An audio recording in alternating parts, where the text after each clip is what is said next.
are going to continue with our Geography Chapter 1, Earth and the Solar System. In the previous class, we have studied about universe, stars, galaxy, constellations and solar system.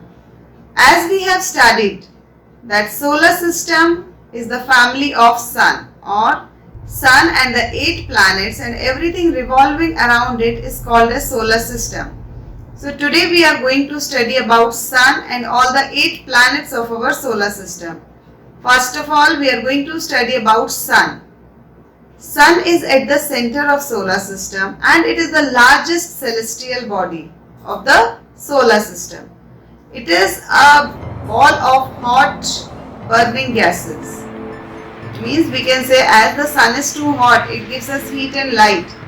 And as it is round in shape, it is called as ball of hot burning gases. Sun is basically made up of hydrogen and helium gas. When hydrogen reacts with each other, then it leads to the formation of helium gas. And when it converts into helium, it emits a large amount of heat and provide heat and light to the sun. And this reaction continuously goes on inside the sun. That's why it shines. When we talk about sun, it is the largest source of heat and light for all the planets, as planets don't have their own light. So sun is the only source of heat and light for the planets. Sun is the nearest star to the earth, and as it emits heat and light, it is the source of energy for all the living beings on earth. And as being a star, sun is million times bigger than earth. The surface temperature of sun is about 5778 Kelvin. And as I said, sun is the nearest star to the earth. So the distance between sun and the earth is 150 million kilometers. And as per this distance, the heat and light of the sun, it takes approximately 8 minutes to reach to the earth. In this manner, we have discussed about sun, which is the center of the solar system. Next, we are going to study about planets. The word planet is derived from a word planetus, which means wanderer. And this word suits our planets.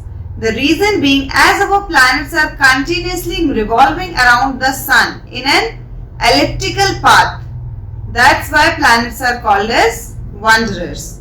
And the elliptical path, or the way the which planets follow to revolve around the sun, that elliptical path is called as orbit. So planets are continuously in movement on their orbits. All the planets, they move from west to east direction, leaving Venus and Uranus. These are the 2 planets of the solar system which move from east to west in the solar system. When we talk about planets, planets are categorized into 2 types, inner planets and outer planets. The starting 4 planets, that is Mercury, Venus, Earth and Mars. These are called as the inner planets. Even they are also called as terrestrial or Earth-like planets. The reason for this is because these planets are made up of rocks. Next is outer planets. Jupiter, Saturn, Uranus and Neptune. These 4 planets are called as the outer planets because they are basically gas giants. Or we can say these planets are very big in size and shape as compared to the inner planets because they are made up of gas and dust particles. So these are the classifications of 2 types of planets. So as you all know, there are 8 planets in our solar system. So now we are going to study about all these 8 planets. First of all, we are going to discuss about Mercury. Mercury is the first planet of our solar system. It is the closest planet to the sun and even the smallest planet of the solar system. Mercury does not have any satellite of its own, or we can say it does not have any natural satellite. Mercury takes 59 days to complete one rotation on its own axis, and it takes about 88 days to complete one revolution around the Sun. Mercury is even the fastest moving planet of our solar system. Next we'll be discussing about Venus. Venus is the second planet of our solar system. It is also called as Earth's sister or Earth's twin because it exactly resembles Earth in its size and mass. Venus can be seen in the sky during the morning hours and in the evening hours with our naked eyes. That's why we are calling it as a morning and evening star. Venus also does not have any satellite. When we talk about rotation, Venus takes 243 days to complete one rotation on its own axis and approximately 225 days to complete one revolution around the Sun. Unlike other planets, the movement of Venus is from east to west. It means the direction of the movement of other planets is from west to east. But Venus is the planet which revolves around the Sun from east to west direction. Next, moving ahead, we'll be studying about Earth. As you all know, we all live on Earth. It is the third planet of our solar system. Earth is the only planet which has life, and it is blue in color, and the blue color of Earth is because 3/4 of our Earth is covered with water. As the color of water is blue, it gives a blue color to our Earth.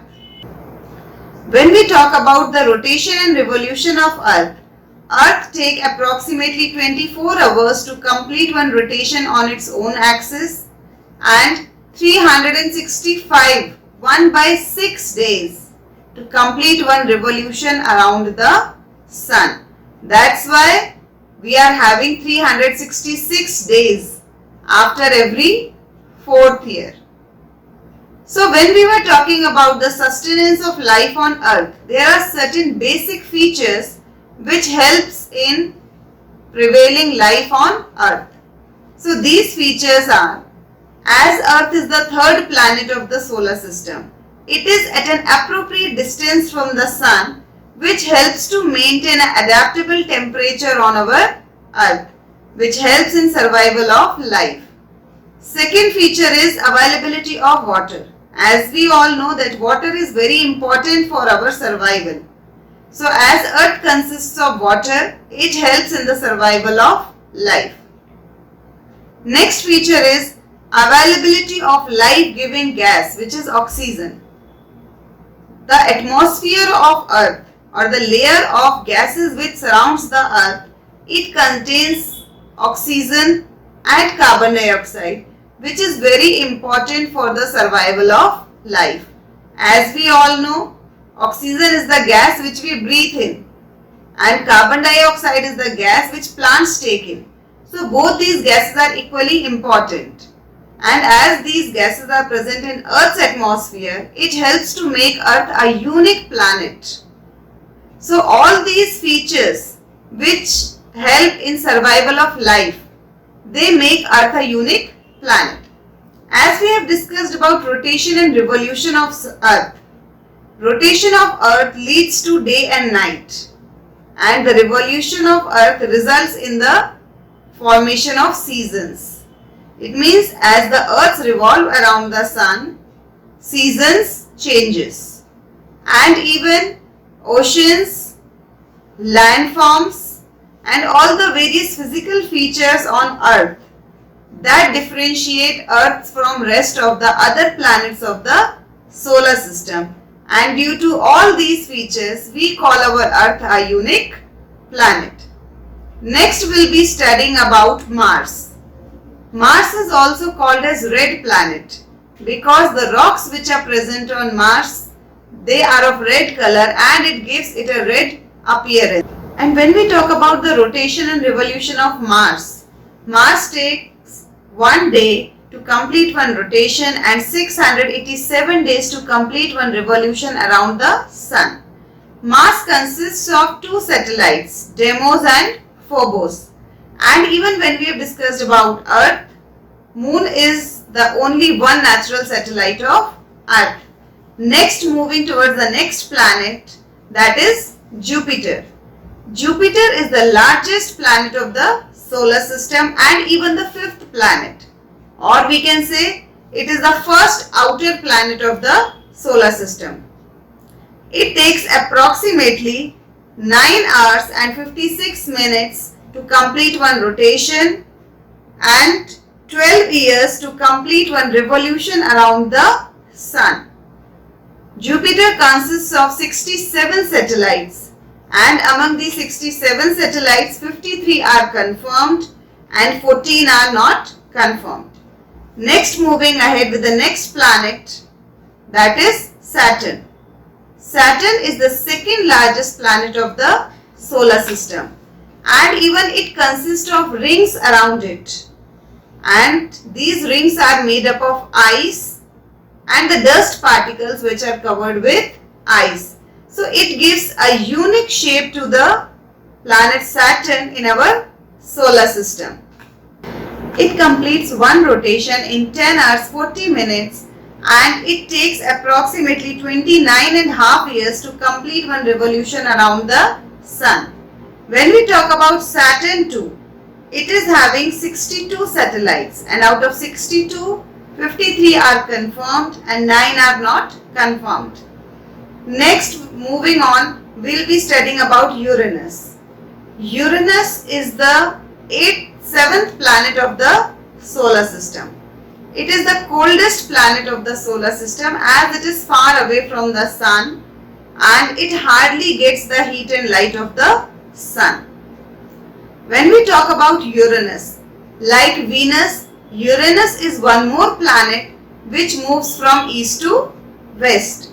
It completes one rotation in 17 hours and 14 minutes and it takes approximately 84 years to complete one revolution around the Sun. Uranus consists of 27 satellites. Next, we will be studying about Neptune. Neptune is the farthest and last planet of our solar system.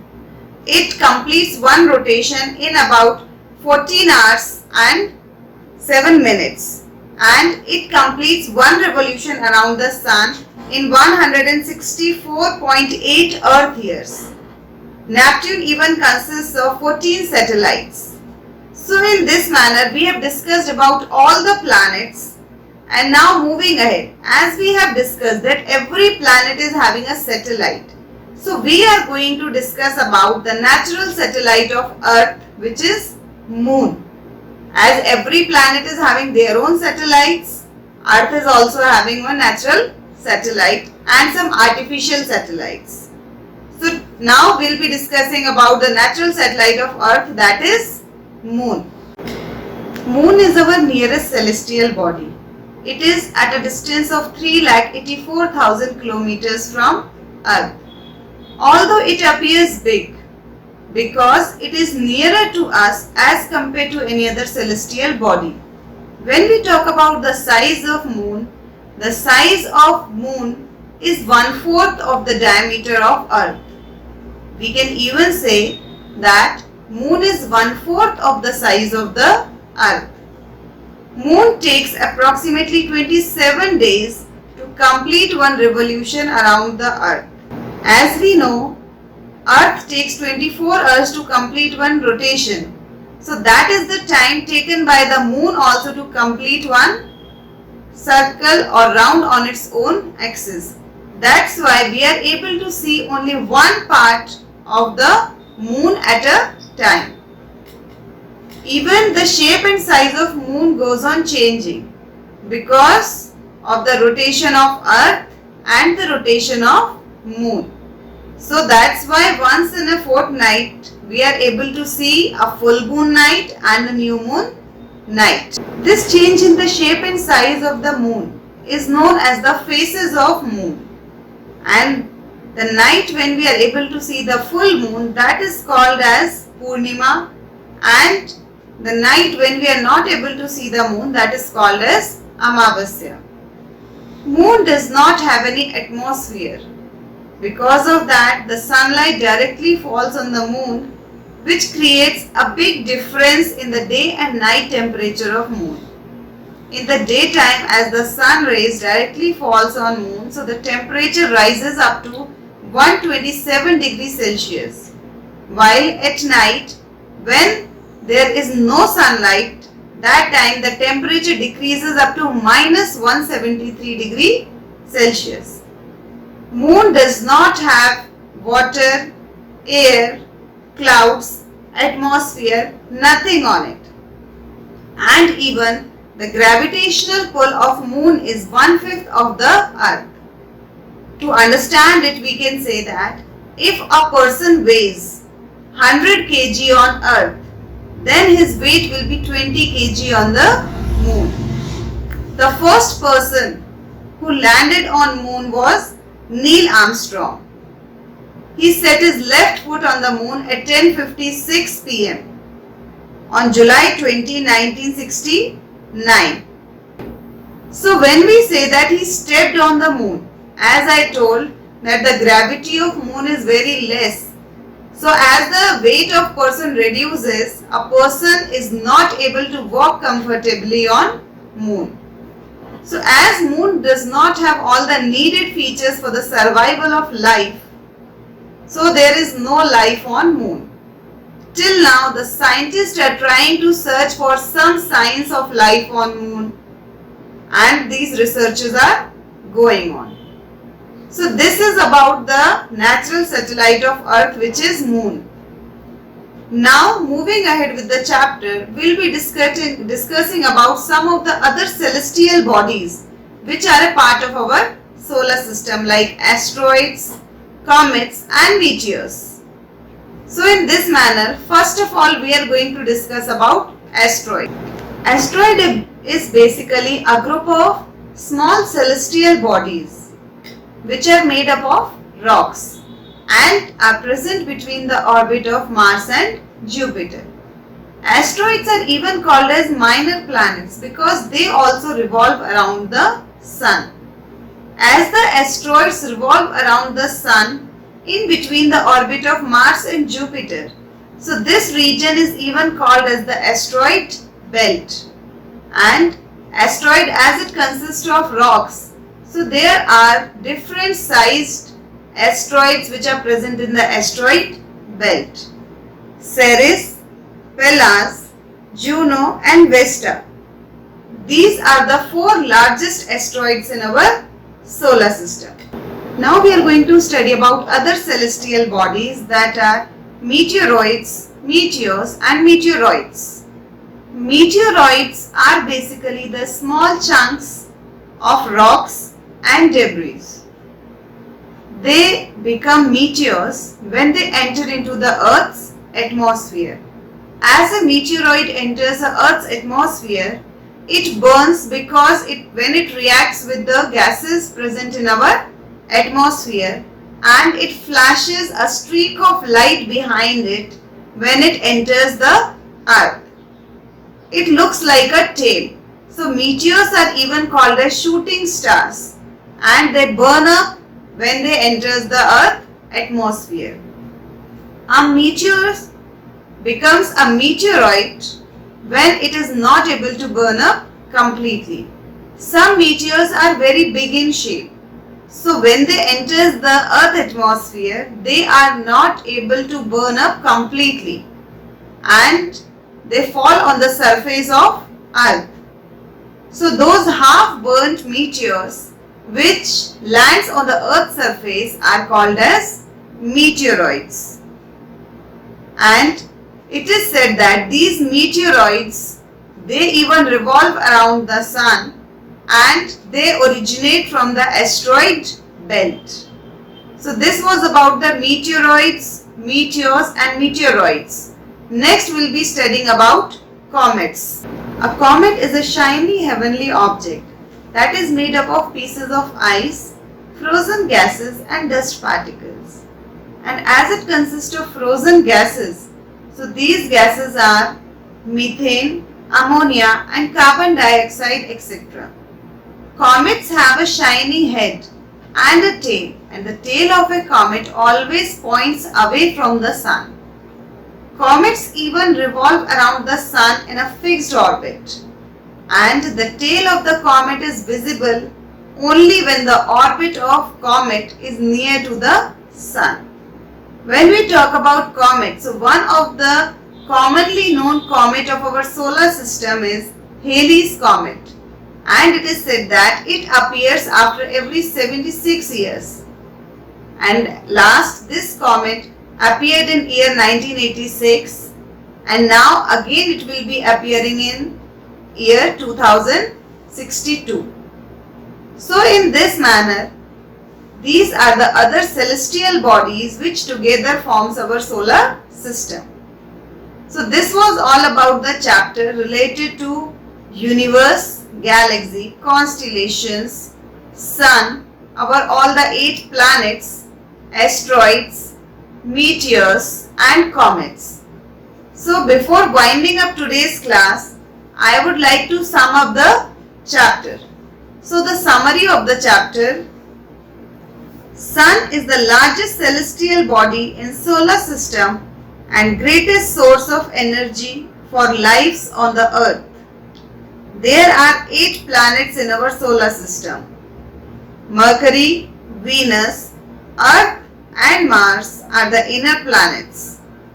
Jupiter, Saturn, Uranus and Neptune are the outer planets. Mercury is the smallest planet and closest to the Sun. Venus is also called as Earth's sister or Earth's twin. Earth is called the blue planet because 3/4 of its surface is covered with water. Mars is also called as red planet. Jupiter is the largest planet in solar system. Saturn is the second largest planet of solar system and has rings around it. Uranus is one of the oldest planet of our solar system. Neptune is the farthest planet in the solar system. Moon is the only natural satellite of Earth. Moon has no clouds, no atmosphere, no rain, no water, no air and no light of its own. Asteroids are present between the orbits of Mars and Jupiter. Ceres, Pallas, Juno and Vesta are the 4 largest asteroids in solar system. Halley's Comet is the most famous comet of our universe. So this was all about what we have studied in this chapter. So now I would like to remind you all to read the chapter and complete the assignments which are given to you. And take care. Goodbye for now.